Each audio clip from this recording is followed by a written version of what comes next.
Pemirsa Satnas 76 Channel menindaklanjuti terkait polemik di dunia pendidikan dalam peraturan Kementerian Pendidikan dan Kebudayaan nomor 75 tahun 2016. Kita akan menghadirkan beliau seorang ketua komite sekolah di SMK, khususnya di Surabaya dan sekitarnya. Untuk itu kita akan coba tanya seperti apa hal itu dan ditindak. Tim Liputan Satnas. Ada yang ngomong ke saya, Cak Soleh, kalau iuran dilakukan oleh komite sekolah itu bukan pungli, sebab tidak dilakukan oleh guru, tidak dilakukan oleh pihak sekolah. Ini di luar sekolahan, Cak. Ada namanya komite sekolah. Ikut jenenge akal-akalan, ilmu tekon dia wakmu itu. Ketika SPP itu digratiskan, misalnya SMP dibiayai oleh pemerintah kabupaten kota, SMA SPP-nya dibiayai oleh pemerintah provinsi, maka iuran apapun, sodako apapun, infak apapun tidak dibenarkan minta kepada siswa maupun orang tuanya. Kalau itu dilakukan oleh komite sekolah, saya pengen tahu apa dasarnya komite sekolah itu bisa meminta iuran pungutan kepada siswa. Komite sekolah diatur di dalam Permendikbud 75 tahun 2016. Di situ memang komite sekolah dibolehkan melakukan penggalangan dana untuk kemajuan sekolah, misalnya untuk gedung, misalnya untuk infrastruktur, kipas angin, AC, dibolehkan itu ketika dia meminta kepada perusahaan. Misalnya dia membuat proposal ke perusahaan di lingkungan di dekat-dekat sekolah, boleh, tidak apa-apa, yang penting tidak perusahaan rokok, itu yang tidak boleh. Nah, ini diatur di dalam Permendikbud nomor 75 tahun 2016. Dibolehkan komite sekolah meminta dana dari pihak luar. Tetapi dalam pasal 12 huruf B itu jelas-jelas melarang. Komite sekolah baik perseorangan maupun kolektif dilarang. Huruf B, melakukan pungutan dari peserta didik atau orang tua atau walinya. Sekali lagi saya katakan, berdasarkan Permendikbud nomor 75 tahun 2016 pasal 12 huruf B, komite sekolah dilarang meminta iuran kepada siswa atau orang tua. Wes, titik, yang penting dilarang.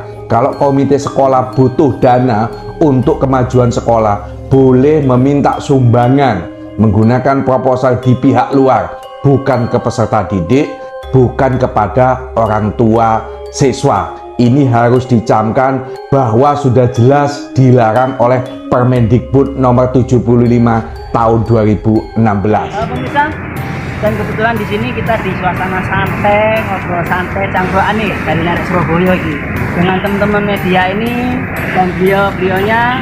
Kebetulan juga ada beliau Cak Aris, ketua komite sekolah di wilayah Surabaya, Pak, ya. Dan salah satunya juga mewakili dari wali murid. Kita akan coba tanyakan sampai sejauh mana sih dengan adanya hal atau ada tanda kutip pungutan liar di komite pendidikan ataupun komite sekolah. Kita akan coba tanyakan langsung. Pak, bisa dijelaskan terkait viralnya iuran di sekolahan, gitu, yang diviralkan oleh Cak Soleh, Pak? Oke. Assalamualaikum warahmatullahi wabarakatuh. Selamat siang rekan-rekan wartawan. Saya bersama Cak Aris, Ketua Komite Sekolah SMK 10 Surabaya, menanggapi dan mengklarifikasi adanya viral tentang iuran komite sekolah. Menurut pendapat kami, apa yang dikatakan Bapak Muhammad Soleh itu kurang pas dan sangat sebagian yang ada di aturan Permendikbud 75 tahun 2016. Menurut pendapat yang pernah ditanggapi oleh Ketua Komnas DIK Pak Kunjung Wahyudi itu sangat betul dan lengkap. Kami yang langsung berkecimpung sebagai Ketua Komite Sekolah bahwa iuran komite itu merupakan bukan pungutan liar, tapi merupakan bantuan atau sumbangan sukarela. Jadi seperti itu. Menurut Permendikbud 75 tahun 2016, terutama pasal 1, definisi iuran atau pungutan liar itu tidak benar. Definisinya adalah bantuan atau sumbangan. Seperti itu.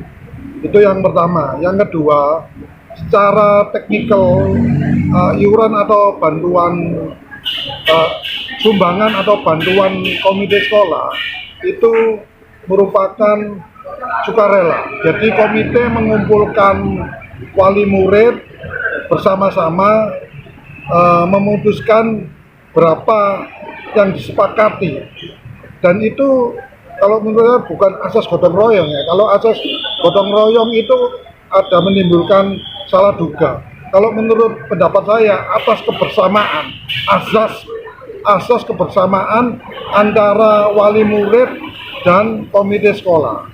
Jadi atas kebersamaan itu disimpulkan bahwa ada bantuan atau sumbangan sekolahan untuk kembali lagi ke anak didik kita.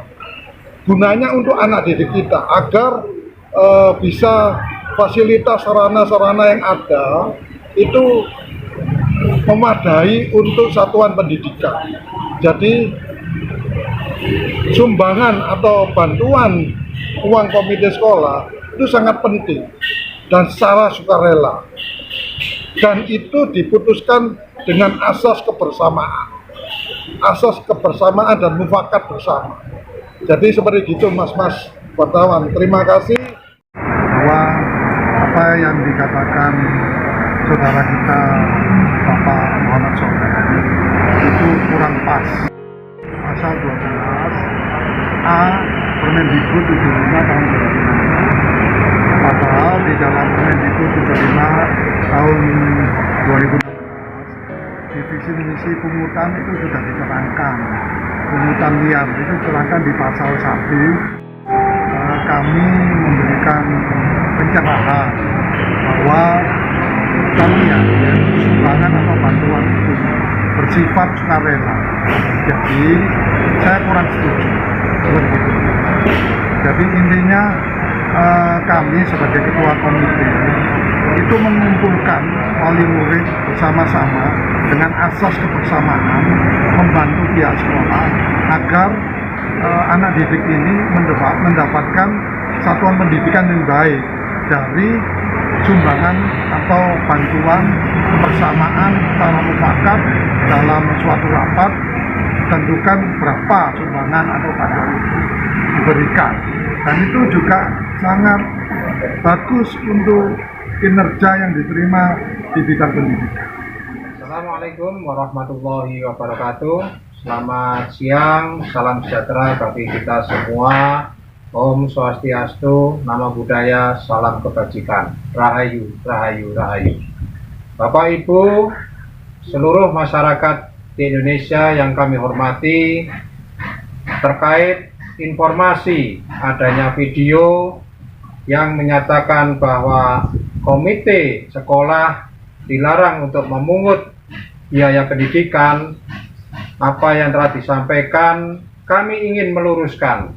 Kami ingin menginformasikan kepada seluruh masyarakat Indonesia, khususnya kepada pengurus komite, Bapak Ibu Kepala Sekolah, SMA, SMK seluruh Indonesia, bahwa apa yang disampaikan sangat meresahkan di masyarakat. Untuk itu, saya, Kunjung Wahyudi, Ketua Komnas Pendidikan Jawa Timur, ingin menyampaikan beberapa hal.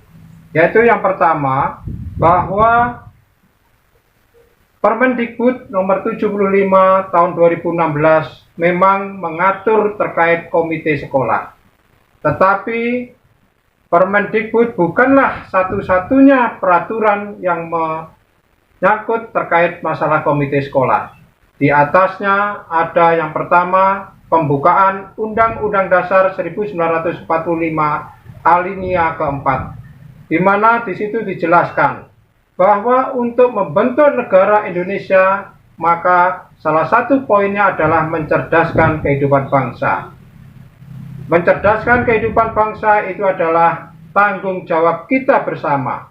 Tidak hanya pemerintah, tapi kita sebagai masyarakat wajib ikut serta mencerdaskan anak-anak kita ke depan.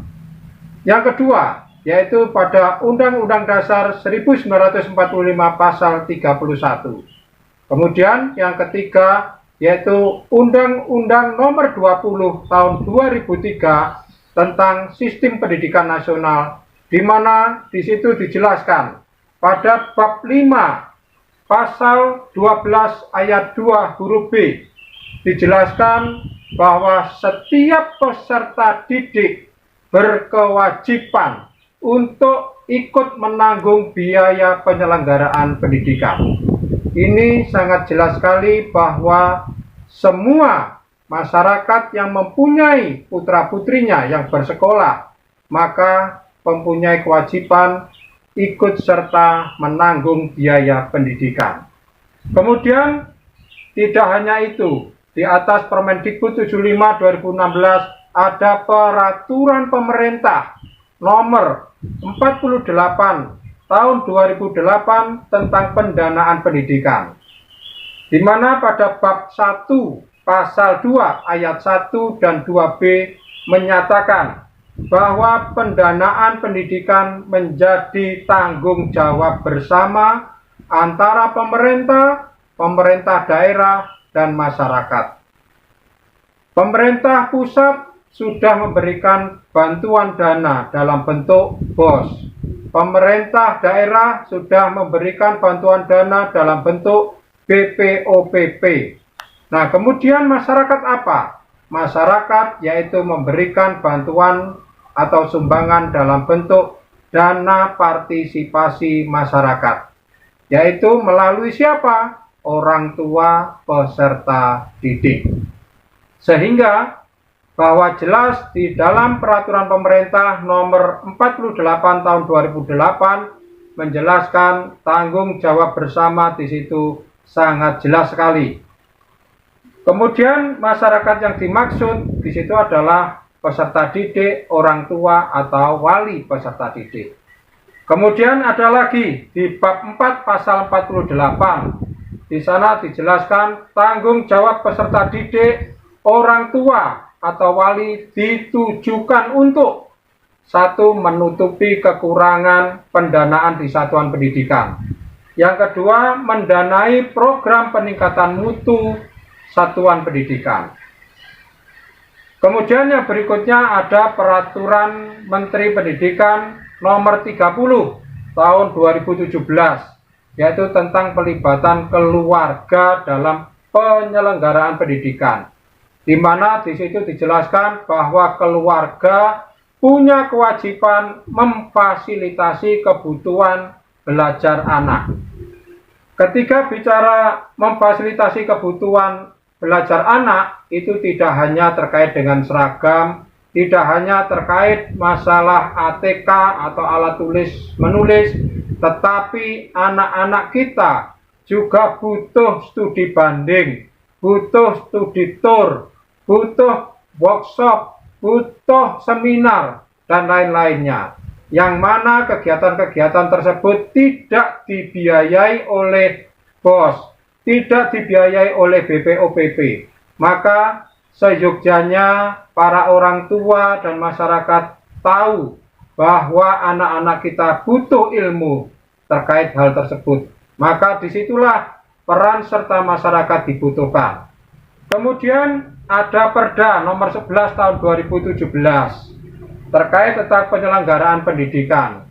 Perda ini menyangkut tentang pemerintah provinsi. Di pasal 10 huruf B di sana dijelaskan bahwa pemerintah provinsi wajib menjamin tersedianya dana guna terselenggaranya pendidikan bagi peserta didik yang berusia 7 sampai dengan 15 tahun.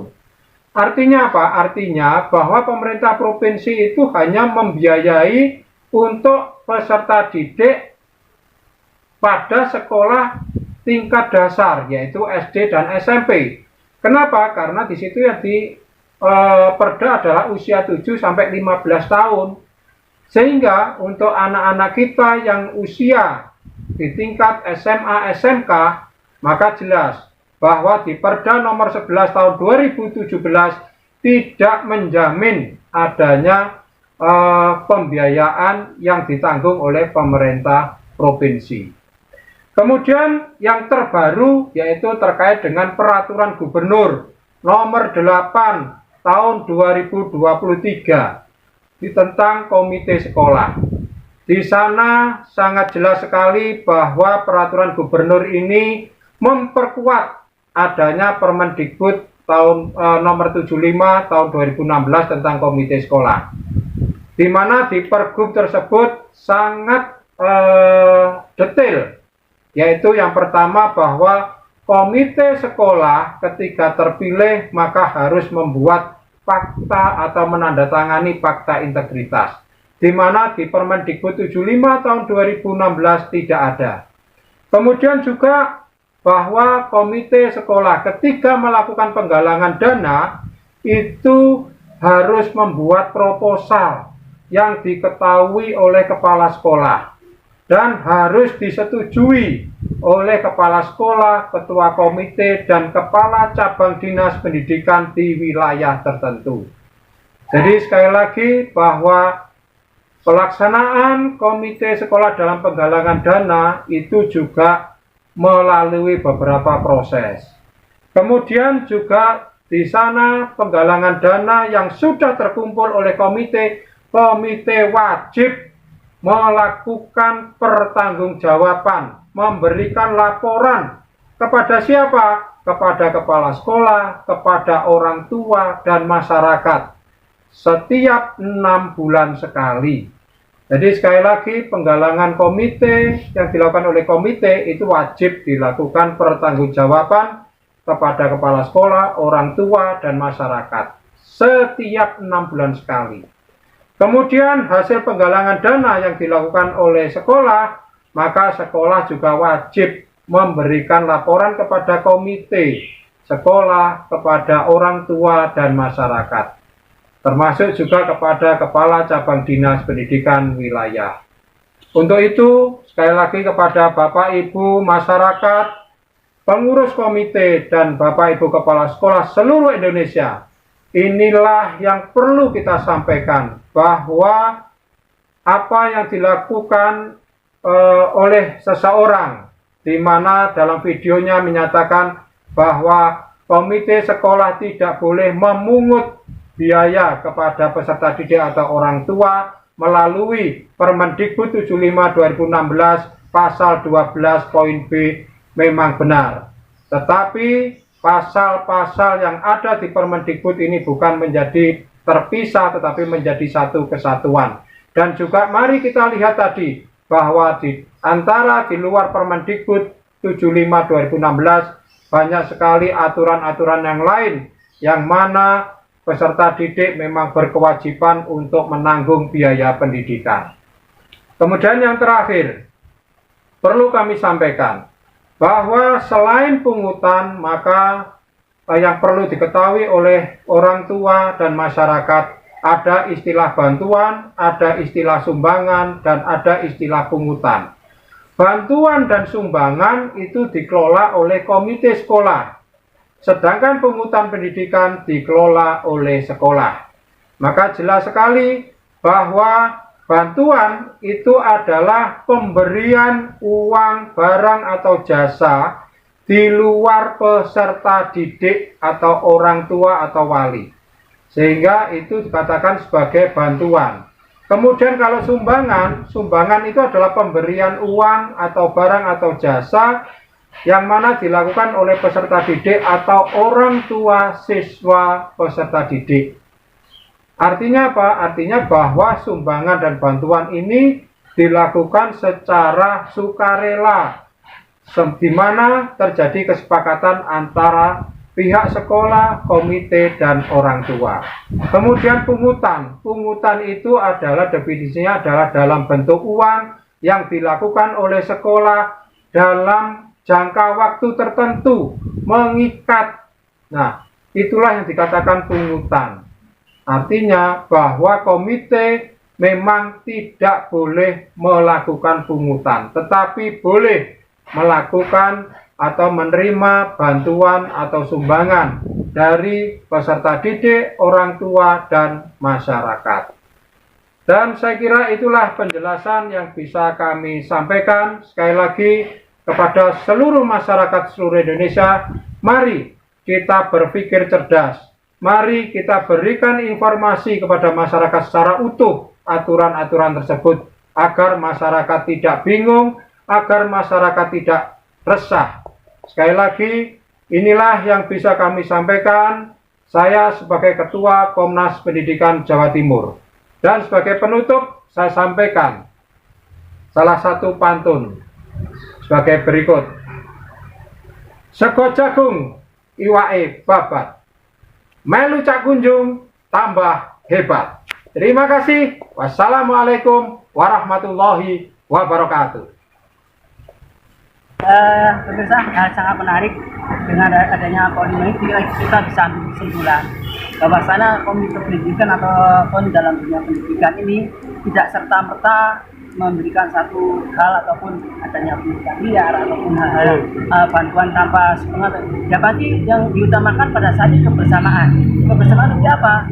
Dengan adanya satu mungkin bantuan atau hal-hal yang akan dikeluarkan ke wali murid ataupun ke anak didik, pihak sekolah ataupun komite akan memberikan satu sebuah arahan dan akan memberikan musyawarah untuk kebersamaan. Kita ambil hikmahnya, yang pasti dunia pendidikan tetap terbaik.